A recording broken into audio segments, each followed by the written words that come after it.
Wakfu wa George Kithi unaoimarisha jamii kupitia kufadhili masomo ya wanafunzi werevu wanaokabiliwa na changamoto za ukosefu wa karo, misaada ya matibabu kwa wagonjwa kutoka familia maskini, pamoja na miradi ya kijamii, uliandaa hafla maalum ya kutoa misaada ya masomo kwa kipindi cha masomo cha mhula wa pili. Mheshimiwa George Kithi amejitolea kutafuta wahisani, yeye akiwa mtu wa kwanza kama muhisani wa kwanza kuona ya kwamba wanachangia katika changizo ya kuona kama mtoto wa Kilifi anaendelea na masomo. Zaidi ya watoto 46 tumeweza kuwafadhili, ikiwa hiyo ni awamu ya kwanza, na awamu ya pili tunatarajia watoto zaidi ya wao.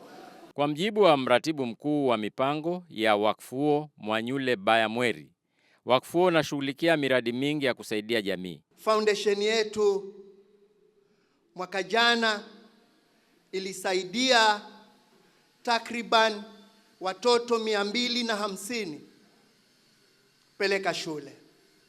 Foundation hii inasaidia watoto zaidi ya 500 ambao wako university. Tunatibu, tukikuona una tatizo ambalo limekushinda tunasaidia. Miongoni mwa miradi hiyo ni gari la kusafirishia miili kwa wale wanaokumbwa na changamoto za mazishi. Kilifi County watu walikuwa wakimsumbua, wakimpigia masimu, ni fererwa, mino nizifererwa, mino nina bili hospitali, nina bili. Akaona kuna umuhimu wa kununua gari ya kuweza kusaidia wananchi. Wanapofiliwa, ukija hapa, ukituma ombi lako hapa, watu watakuweka katika orodha. Wakfu huo pia unashughulikia msaada wa matibabu kwa wagonjwa wasiojiweza. Huyu kijana alijikata mguu na bamba, na katika kupuuzia kule imemletea madhara makubwa sana mpaka kufikia kiwango ambacho mguu wake umebadilika mpaka ile structure yake venye inafaa kuwa. So kupitia George Kithi Foundation ameweza kufanywa dressing na amemaliziwa. Sasa hii kilichobakia ni yeye kuenda kufanywa surgery ili mguu wake uweze kurudishwa sawa.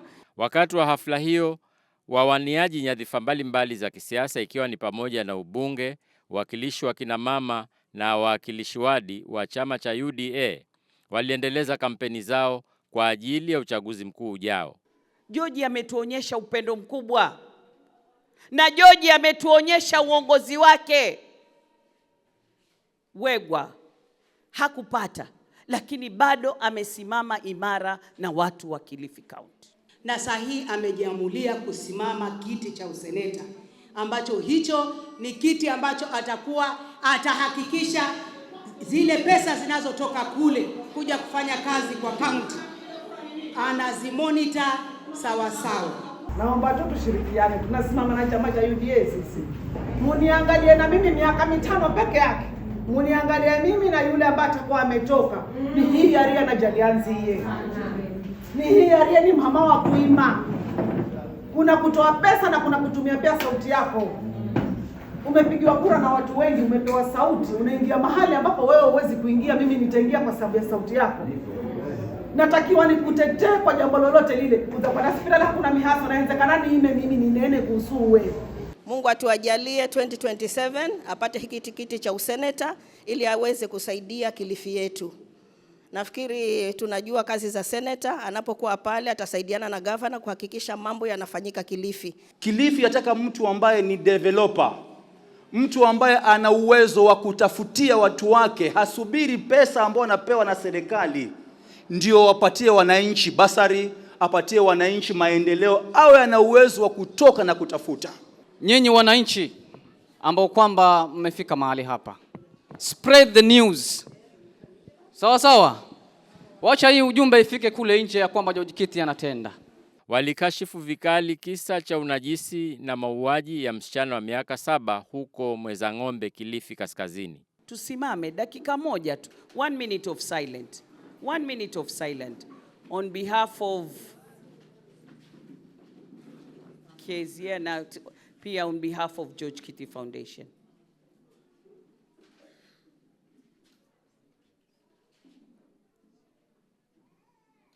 Nataka nishukuru wale kina mama na wazee, na hii si jambo la kina mama.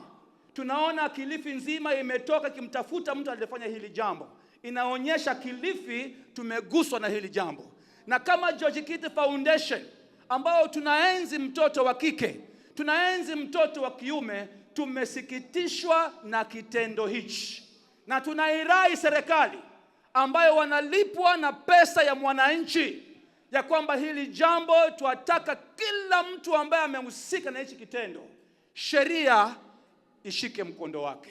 Wazazi waliohudhuria hafla hii walichukua fomu za maombi kwa ajili ya usaidizi ujao wa masomo, huku waliofadhiliwa wakiupongeza wakfu huo. Nashukuru sana manake nimesaidika na hii foundation ya George Kiti kwa upande wa school fees ambavyo itamwezesha mtoto wangu kuendelea na masomo yake ambayo ilikuwa kidogo kwangu ni changamoto. Ninashukuru kwa kupata hii basari na mtoto yuko grade 10. Ninashukuru kwa hii mradi niliopata na hii basari niliopata. Nasema ya kwamba asante, najua kwamba mtoto wangu atasoma kwa sababu kulikuwa kuna changamoto za kifedha. Nasema asante kwa ajili ya George Kiti Foundation, maana nilikuwa niko na changamoto juu ya fedha kwa mtoto wangu. Nikawa sijasikia hii shirika ya George Kiti Foundation, lakini niliposikia nikasema wacha nijaribu. Kumbe kule kujaribu leo nimefanikiwa, nimeona umuhimu wa George Kiti Foundation. Mtoto wangu amepata basari ya kutoka kwa George Kiti na nashukuru sana kwa sababu amenisukuma mahali yani hata sikuweza fikiria. George Kiti! George Kiti! Nikiripotia Coco FM, mimi ni Lolani Kalu. Coco FM, ladha ya Pwani.